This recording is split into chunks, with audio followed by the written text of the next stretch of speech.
Welcome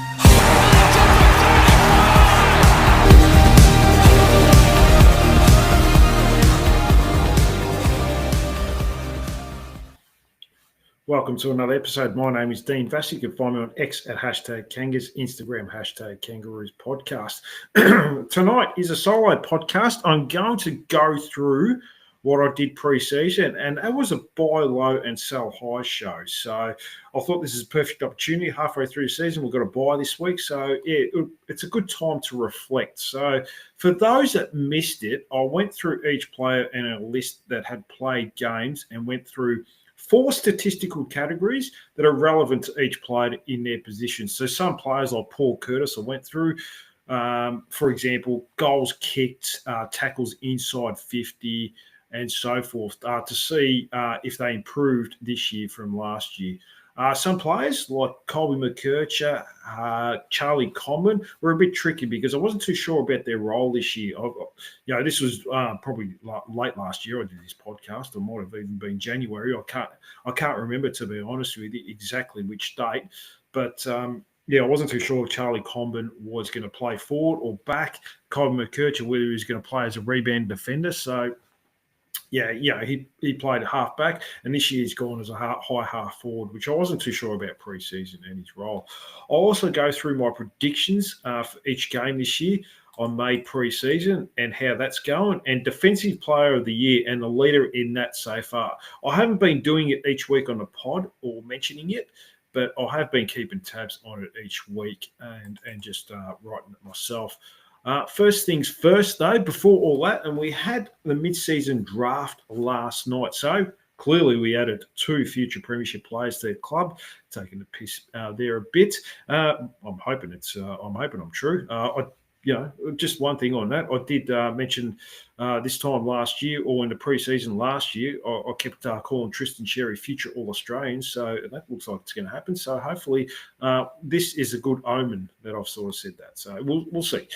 We did add 2 players, and we don't have a track record of picking up anyone that is probably decent in this area in the mid-season draft. I think we've added some Lockie Hosies. Jacob Edwards is probably the big talking point one. He just didn't come through. A number of others as well. Callum Dawson has been a good role player for us, and that's probably what you expect. If you can get good role players in mid-season drafts, I think you're doing pretty well. I still think Jordy Payne will be the one to watch. So let's go to them both. And the first pick was pick 2. 22-year-old Zach Banch from Werribee. And pick 10 was Cooper Trimbath from up east, Eastern Rangers way. I think he played at Blackburn this year. He did play one game for us, which I'll talk about. We'll talk about Zach Banch. Very undersized, 22 years old already.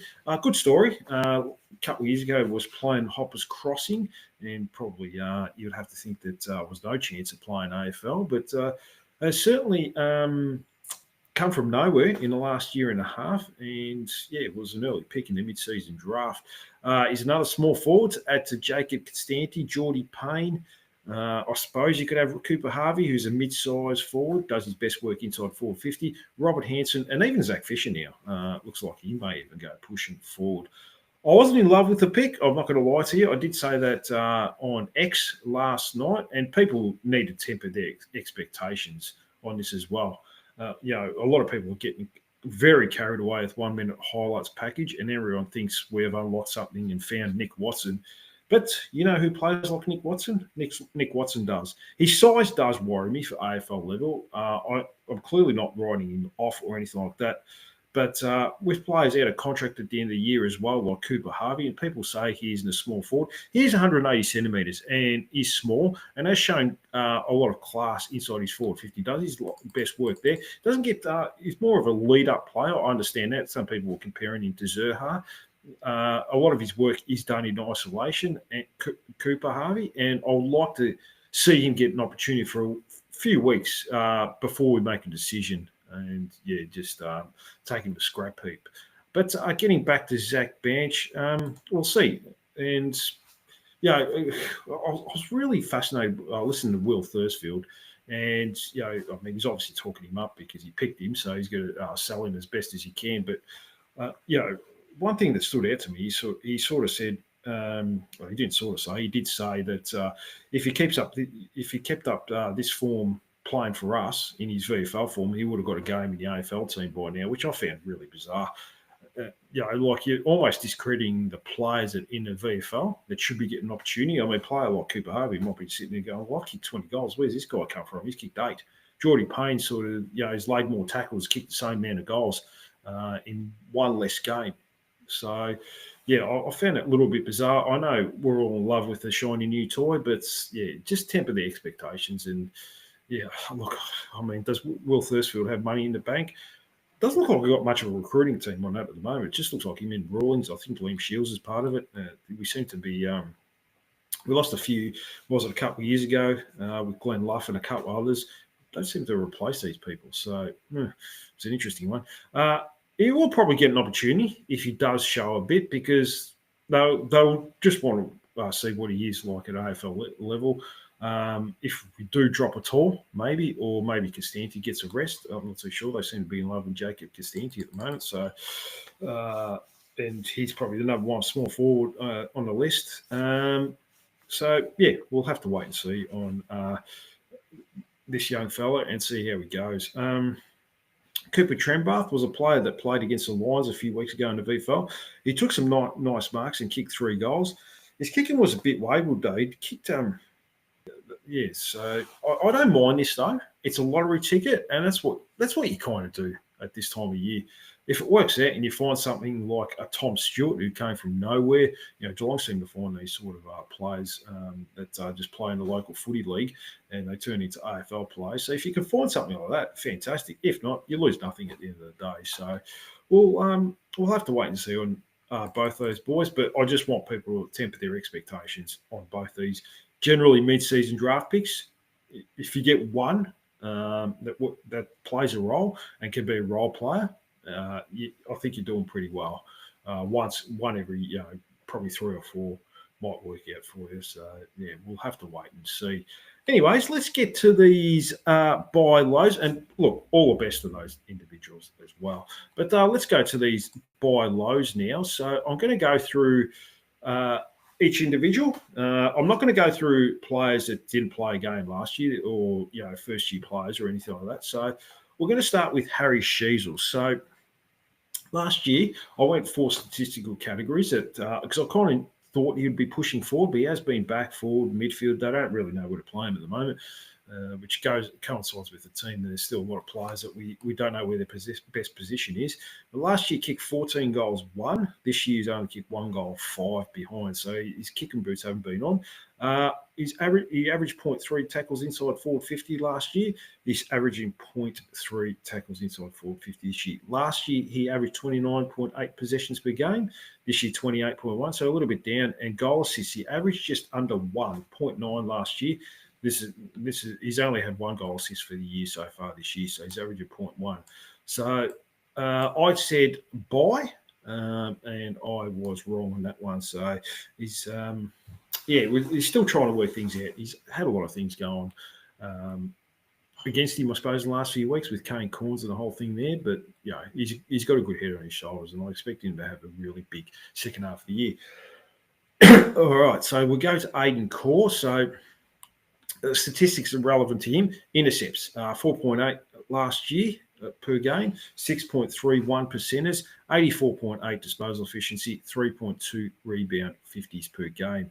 This year's been in and out of the team, so 4.1 intercepts, 5 1%ers per game. That's gone down a lot. He's usually our best 1% player in the team, so that's gone down a little bit. Disposal efficiency's gone down to 80.5 this year, and he's averaging 4 rebound 50s per game this year. He generally does take a few kickouts.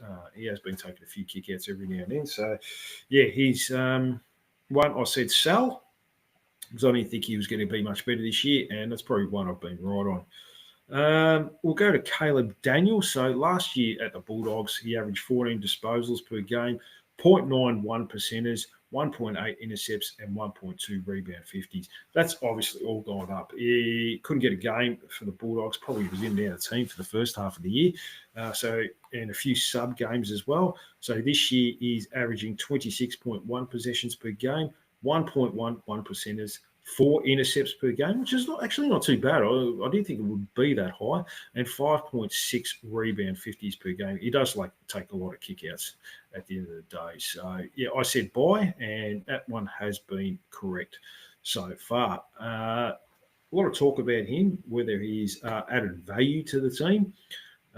David King has been quite critical that he can't defend, and that's been quite public as well. So a lot of people, some people have liked him, some people haven't thought he's added too much to the team. So I don't think they're moving him out of the team at the moment. So, yeah, it's going to be an interesting second half of the year. Whether they change his role, there's been a little bit of talk that maybe they should look at playing him as a small forward, kicking the ball inside forward 50. So don't know if that's going to happen now if you've got another small forward that we just added in the mid-season draft.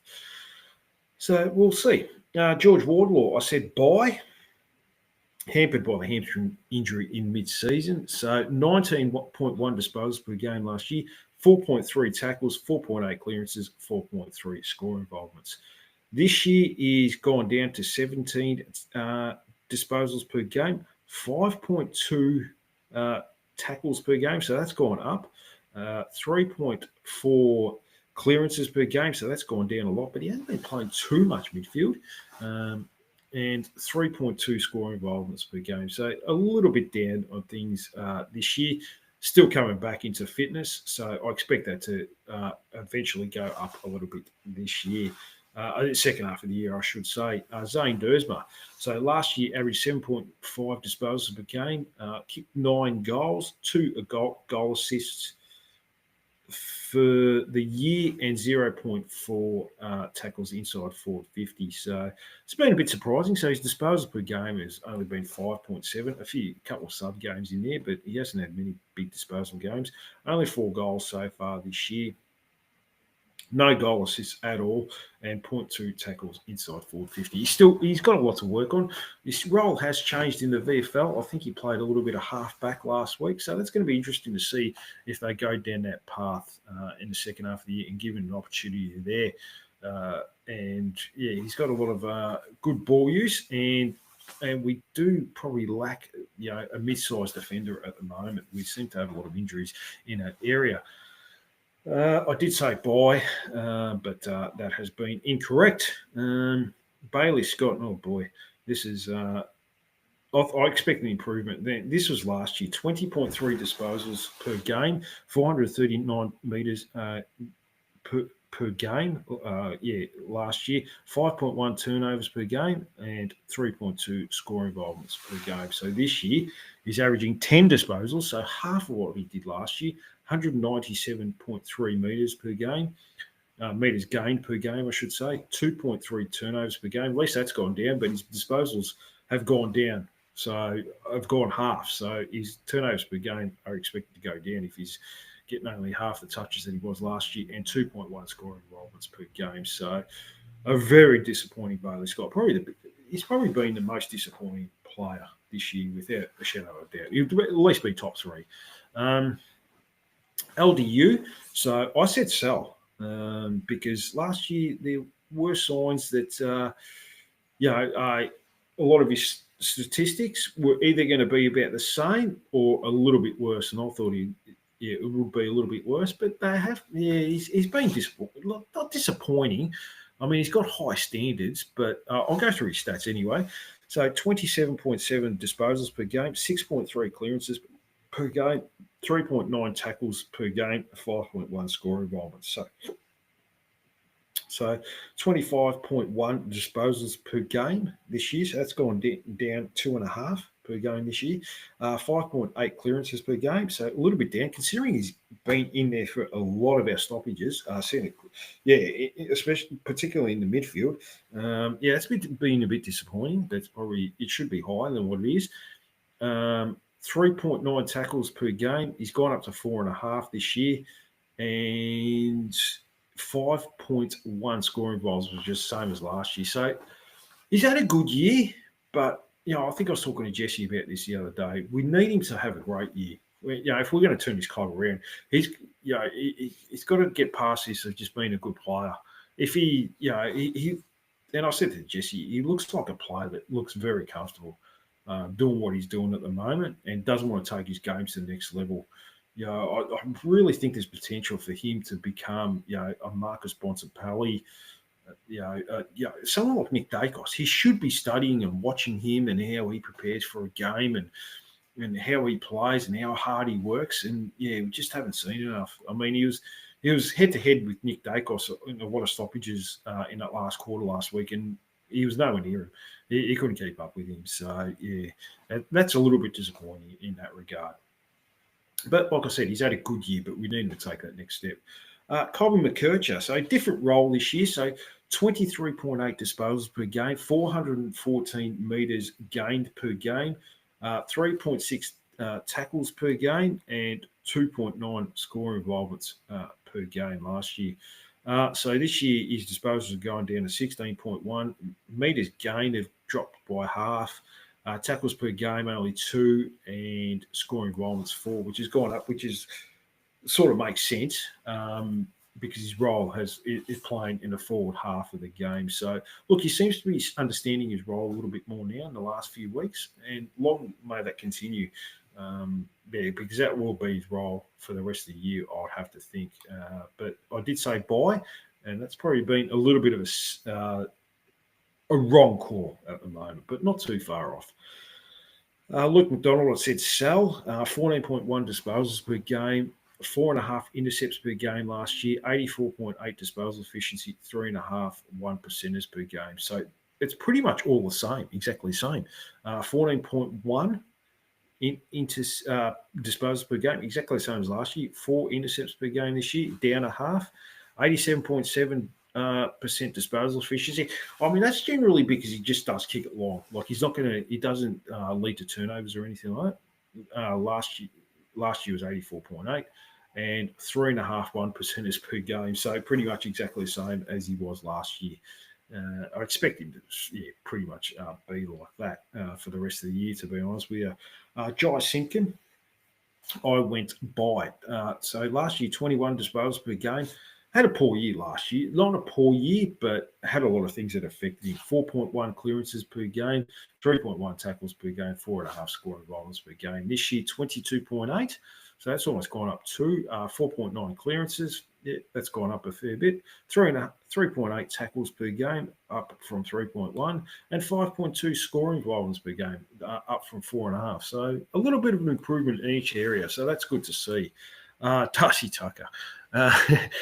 Sal. So I said 23 games played last year, 17.4 disposals per game, 78.1 disposal efficiency, 3 tackles per game.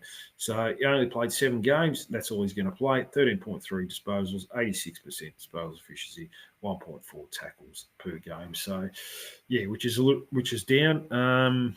But that could be it for him, unfortunately for Darcy Tucker and all his fans out there. Dylan Stevens. So I went sell because I wasn't high on him, actually. I did think he was going to be a number 1 winger, which he's turned out to be, but this has been quite a surprise. So 16 games played last year. That's going to go up this year. 12.8 disposals per game, 263 metres gained per game, 2.3 scoring involvements. So 10 games so far. So that's going to, as long as he stays injury-free, he's going to get more than 16. 17.9 disposals per game. So that's gone up a lot. 5 disposals a game. 313 metres gained per game this year, and 2.8 scoring involvements, which is, really good, like a big improvement. Probably being one of our most improved players this year, which is really good to see coming from the Swans and, getting a long-term contract. So that's what we want to see. And hopefully that continues second half of the year. He, in the last 4 weeks, he's averaging 22 disposals per game, which is really good to see as well. Zach Fisher, I went sell. So 18 games played last year, 24.1 disposals per game, playing in the back line, 77.8 disposal efficiency, 2.4 score involvements per game. So only the 3 games this year, one of them as a sub. Has had a few soft tissue injuries, a 14.3 disposals per game, 83.7% disposal efficiency, 2.3 scoring involvement. So a little bit of a down year for Zach Fisher, but look, that's that's a different role for him as well. So he's going to have to adjust to a bit of a different role. I'm not too sure what it holds for him in the second half of the year, but it's going to be interesting to see what his role is going to be second half of the year, especially considering we did draft a small forward. I thought they might persist with him as a small forward, but they might push him up on the wing as well, and maybe even midfield. I don't know about midfield minutes, actually. We've got 2 midfielders, so surely not.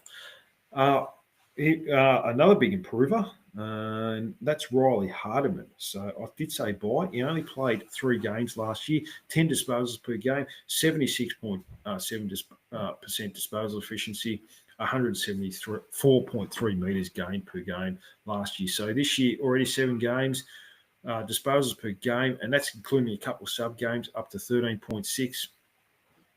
74.7% disposal efficiency, down a little bit from last year, and 322.3 metres gained per game, growing each week. He's a fantastic player. Buy, I did say, and yes, that one is correct from me. Not too many correct ones.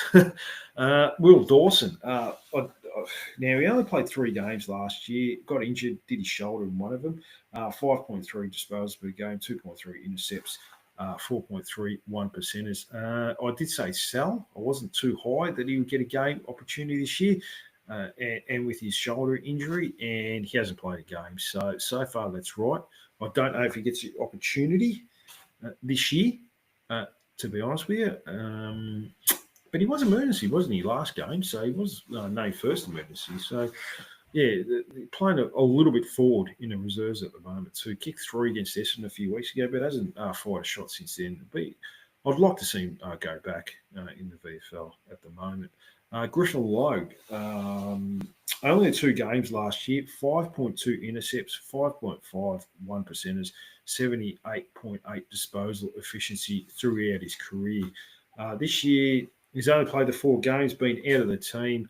4.2 intercepts, low point going through his stats. He's been pretty ordinary, frankly. Even his reserves form hasn't been fantastic. So even though things are up with 1 percenters, intercepts, games played, and disposal efficiency, he still, hasn't been great, that's for sure.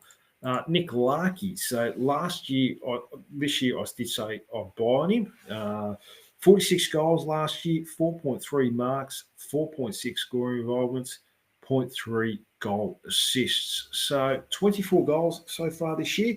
It's pretty much going on a similar track to last year. 2.2 goals a game, averaging the same amount of marks, basically, down to 4.1 for 4.3. Scoring involvements have gone up 1 from 4.6 to 5.6. And goal assists have almost doubled, so from 0.3 to 0.6, which is good to see. So, Longmate, I'd like to see him get 50-plus goals. And if he can keep the rest up, then, that'll be an added bonus. Who knows? Cooper Trimbath might be his, the second 4 that we're looking for. But, Finn Barmelli, which I'll go through in a minute, showing signs as a second forward. So, hopefully he's starting to find someone that's got potential to be his second 4 to help him out, because there was just too much on him in the last 4 or 5 years, and we just haven't been able to replace Ben Brown for whatever reason. So, hopefully we will find that now in the second half of the year and for the future. Callum Coleman-Jones now just came back through the VFL on the weekend. Limited minutes, kicked a goal, so that was good to see. But played 3 games last year. He didn't do too much. I think he had 8 hit-outs, 3 marks per game. So we'll, hopefully he does get that opportunity in the second half of the year. Not much else you could say about that. One player that's Tom Powell, that has improved. 20.1 disposals per game, 4.2 tackles per game, 4 clearances per game, and 4 score involvements per game. So 20 his disposals per game have gone up to 23.2. I'm just going to have a quick drink of this because my throat is drying up. Just bear with me. So 5 tackles per game, up from 4.2. 4.5 clearances per game, and 4.5 score involvements per game. So there's been a couple poor games there for him by his standards, but the things, last couple of weeks, last week he looked like he was playing a lot on the wing. I only had like 6 CBAs, so that might be a role for him in the second half of the year. We'll just have to wait and see. All right, Paul Curtis. I went Sal. I was wrong on this one. He was flying before he got that travesty of a suspension. What a joke that tribunal is. Alex Pearce gets off. I think Jesse was on when he broke the news to that. You can't even talk about it. You just be going down a rabbit hole that you'll never get out of. 30 goals he kicked last year, 1.5 tackles inside 50, 0.6 goal assists per game, 4.9 score involvement. So 19 goals so far in what is about 8 games this year. He's going to break 30 goals. 2.6 tackles inside 450. So his defensive pressure has been right up there as well.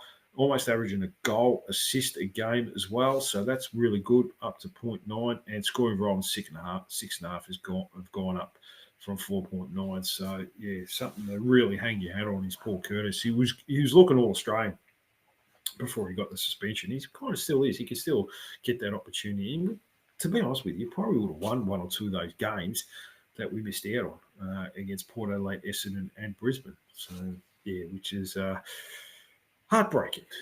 Anyways, Luke Parker, I went by 14.1 disposals per game, 66.7 disposal efficiency, 14 goals at the Swans last year, 3.9 score involvement. So this year, 21.7 disposals per game, 63.6 disposal efficiency, 7 goals so far. So that's really good to see. Still keeping up his goal average, and 5.5 score involvements per game. So things have gone up. I'd like to see him take more of a back seat in the second half of the year, not get so many CBAs. He's been getting, close to second most for most games this year behind LDU and obviously Tristan Sherry. So, I'd like to see, Georgie Woodlaw have a few more. Not so much even LDU having a few less. Geez, I'd love to see Will Phillips get a game, but I'll talk about him very soon. Miller Bergman, so out for the year now. There's no point talking about him. He could be curtains for Miller Bergman, unfortunately. Only 3 games last year, 7.3 disposals per game. Probably wasn't going to get a look in anyway, but also he looked like he fell out of favour, which tends to happen. So, yeah, unfortunately, it could be curtains for Miller Bergman. Jack Darling. So I went Sal. So 1.1 goals per game at West Coast, 3.4 scoring involvements per game, 1.4 tackles inside 50 per game at West Coast last year, and 0.3 goal assists per game. So he's averaging still 1 goal per game this year, 11 goals in 11 games, 4.3 scoring involvements per game, up from 3.4. Tackles inside 450 have gone down a little bit, almost halved. So it's to 0.8. And goal assists have doubled to 0.6 from 0.3. So a little bit of an up and down year. I don't know why we're prioritising him so much in the first half of the year.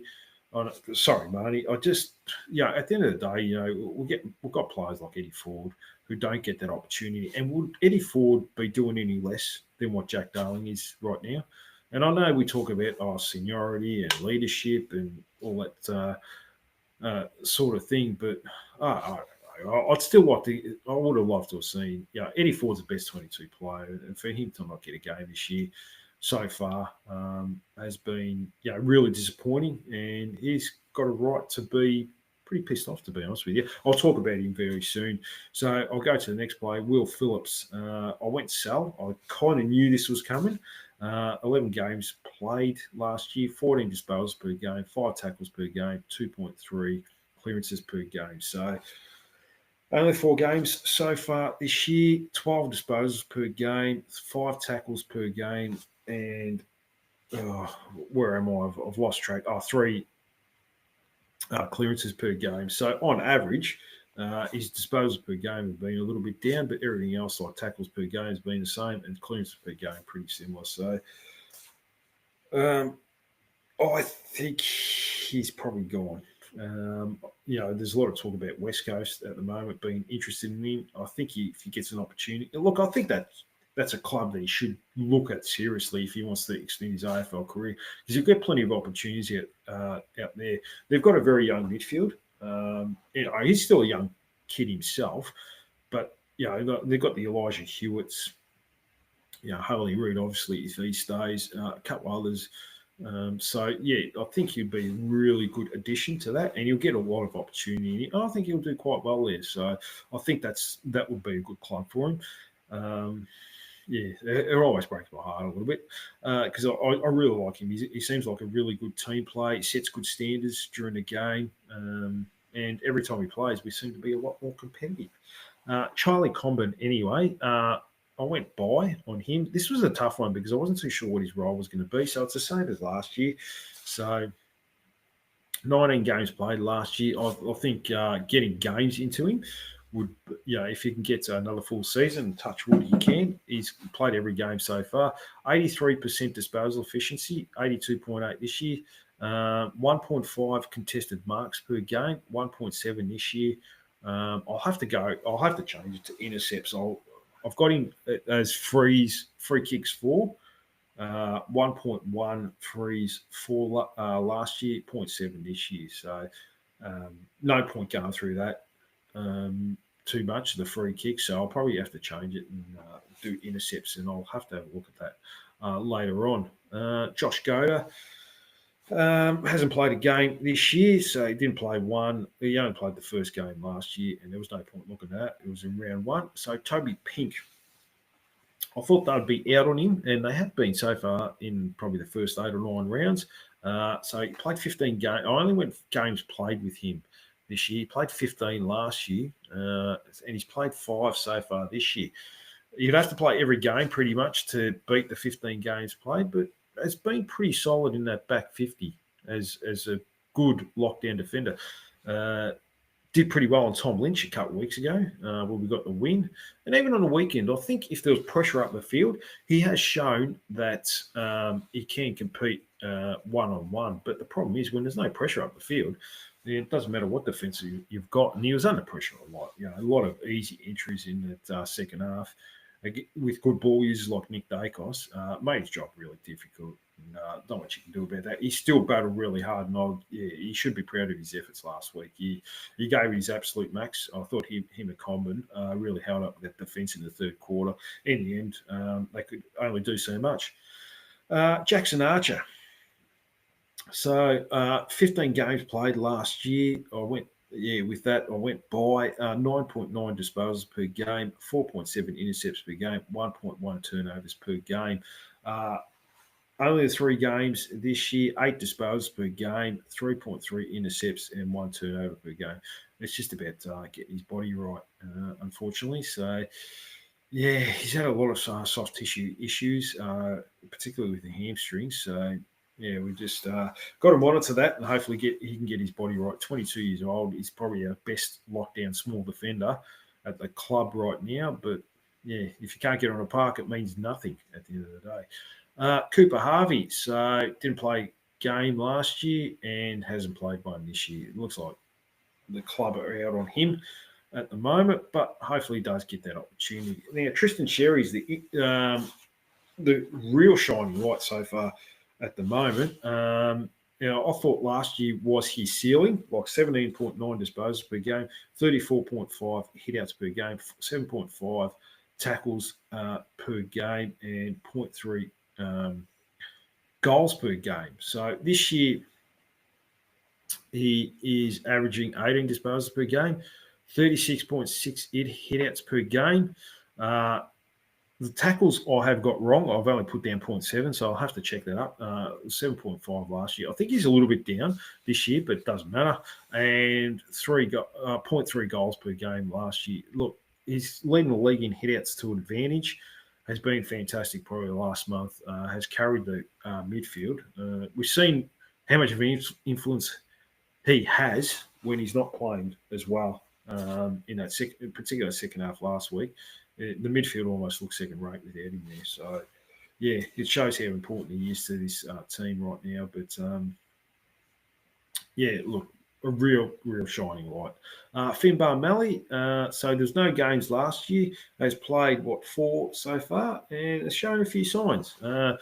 Took a great mark last week that wasn't paid, unfortunately. And, yeah, he's got a few things to work on. His craft up forward and probably his kicking for goal can let him down. But it does look threatening up there. So someone we may see going out of the team fairly soon, just to try something different, like a small forward, whether it's Zach Bench or maybe we try Cooper Harvey for a few weeks, or Jordan Payne maybe at a try with Costanti as well. I'm not too sure, so we'll have to wait and see on that. But good signs from Finbar. I'm still surprised they don't try him as a second ruckman. They seem to love Jack Darling and putting him there.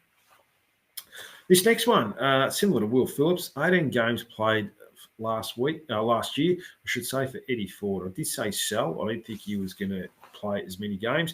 0.8 goals per game last year, 0.7 tackles inside 50, 3.5 scoring involvements per game. Surprised he can't get an opportunity. It's really disappointing. I won't say too much more. I won't harp on it. But yeah, he should be getting a go. As simple as that. Callum Dawson. I did say buy. I thought he was going to get a lot more opportunities than he has so far this year. 11 games played last year, 82% disposal efficiency, 3.5 intercepts per game, 4.41 percenters. So he's only played 2 games, 66.7 disposal efficiency, 2 intercepts per game, 5.5 1 percenters. Look, with Will Dawson, maybe Cooper Trinbrath, Matt Whitlock, he's certainly on the outer now, Callum Dawson, and probably looks like a player that will struggle to keep his spot on the list next year. Bryn Teakle, I did say sell. He played 11 games last year, was the mid-season draft pick and played straight away and played the whole season. So 0.8 goals per game last year, 5.2 hitouts, 2.5 marks per game. So it's all zeros at the moment. Cannot get a look in right now. Finbar Malley has taken over and could be another player that you may keep on the list as a backup ruck to Tristan Cherry, just in case something goes wrong there and you're not 100% certain Taylor Goat is ready to take that step next year.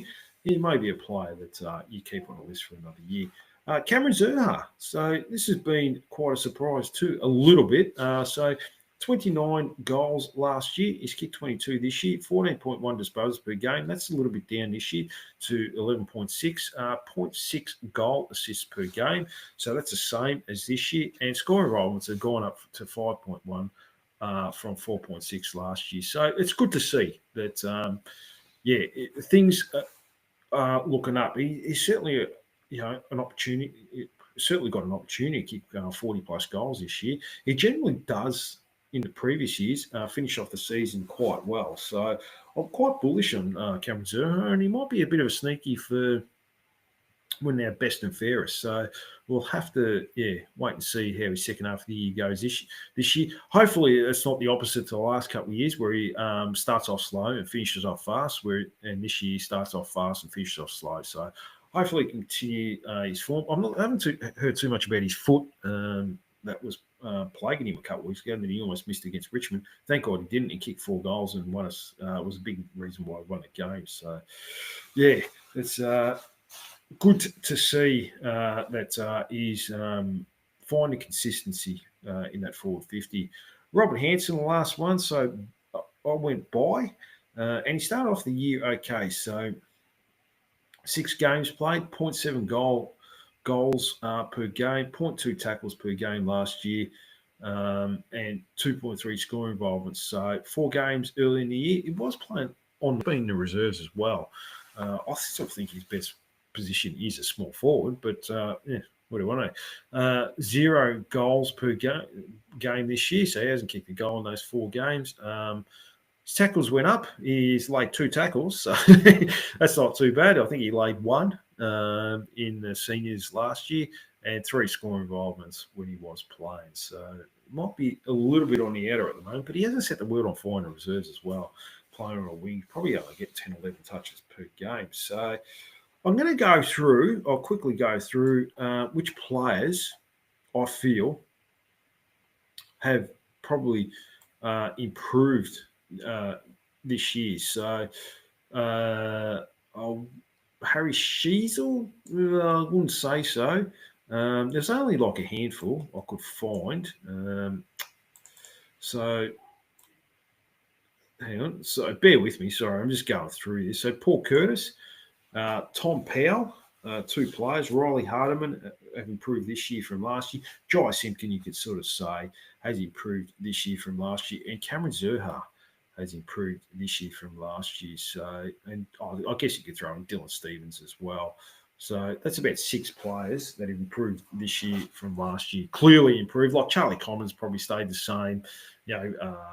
Tristan Sherry, I guess you could say, slightly improved. So, but there's a number of others that just haven't improved. So, yeah, just a little bit disappointing because if you want to take that next step as a club, you would have liked to have seen about 12 to 15 players improve on that list. Take that next step. So, I did a pre-season each round prediction early January, I believe it was. So, round 1, I had the Bulldogs. I tipped us to lose by 36. We lost by 16. So that's a W. Round 2 against the Demons, I tipped us to win by 22. We won by 61. So that was a surprise. Crows, I tipped us to lose by 43. Lost by 36. Swans, round 4, tipped us to lose by 25. We lost by 65. Suns, I tipped us to win. I thought the Suns were just going to be the normal Suns. I tipped us to win by 13, lost by 52. Good Friday, I tipped us to lose by 40. We lost by 82. Port Adelaide, I tipped us to lose by 53, lost by 8, so that was good. Bombers, I tipped us to win by 16, lost by 3, so not far off there. Lions, I tipped us to lose by 33. We drew. Tigers, I tipped us to win by 21. We won by 4 points. And Pies, I tipped us to lose by 11. We lost by 45. That wasn't too far away in the first 3 quarters. So, yeah, a little bit disappointing. So, the buys come up. So, the West Coast game and Richmond game in the second half of the year are the only 2 other games I've tipped us to win for the year. So, that will only give us 4.5. But we've got a couple of games that you'd have to think would be a little bit of a chance, like St Kilda round 21. I would have to think is a good opportunity. Carlton round 15, maybe, but I doubt it. But it is a tough draw. Demons, they've improved a lot, so I wouldn't think we'd get over the top of them now, especially if Cozzy, I can't even talk right now, Cozzy Pickett doesn't play, then you're a chance because he's so important to that football club. So, yeah, we'll have to wait and see. So if we can get 5.5, 6.5 wins, that'd probably be the ceiling for the rest of the year, which is a little bit disappointing. You would have liked to have seen about 8 wins, especially if we don't have that first round of this year. So defensive player of the week. I do that every week this year, and whoever gets the most votes. So it's just one player I picked. So round 1, I went Jacob Constanti against the Bulldogs. Round 2, LDU against the Demons. Round 3, Luke McDonald against the Crows. Round 4, I went Luke Parker against the Swans. Played to the crack rib, I remember that. Round 5, I went Tom Powell. Round 6, Tristan Sherry against Carlton Good Friday. I know he got touched up early in the first quarter, but he bounced back really well, and it was a horrible game, to be honest with you. I couldn't find many others. Round 7, Paul Curtis against Port Adelaide Power. Round 8, Will Phillips against the Bombers, particularly early. I thought he did some really good defensive stuff when the Bombers got on top of us in the first quarter. Round 9, Charlie Combat against the Lions. Almost won us a game. Him and there was someone else that single-handedly almost won us the game. Tristan Cherry, wasn't it? So yeah, there was pretty much those two on we're on the back of them that almost got us over. Round 10, Colby McKercher against the Tigers, laid 10 tackles for the game. So yeah, he was really good defensively. And round 11, Jacob Castanti. So Jacob Castanti is leading defensive player of the year so far with 2 votes, and I've had a number of others on 1 vote at the moment. So that's it at the moment. So I'll keep an eye on the buy low and sell highs by the end of the year. Hopefully we get hopefully we get some more improvement from other players. Colin McKercher, hopefully he can continue to improve. Who else is there? Hopefully Cooper Harvey can get a gain. We'll just have to wait and see, won't we, at the end of the day. It has been a long episode. I've been talking a lot of shit here, so thank you for sticking around, everybody. I really appreciate it. Don't forget, I will be back I haven't mentioned it, actually. I should be back this Sunday at this stage to catch up with the boys for a round table from the other podcast. So don't miss that one. I love catching up with all those boys. So it'll be good to see and hear their thoughts. Make sure to check out their podcast as well. I'll also try and catch up with Steve Briffer from In Clarko We Trust and Barney Cohen as well next week. She's doing some fantastic work on YouTube and getting some good guests on there. And, doing a lot of hard work. So full credit to her for doing that. And it'll be good to get their thoughts on the season so far as well. So look out for those shows. Also, shout out to Bella Graham, who turns 15 today, one of my daughter's good friends who wanted a birthday shout. So happy birthday, Bella. Don't forget, like, subscribe, leave a comment, tell your mates about the show. That's it from me. Bye for now, and go Roos.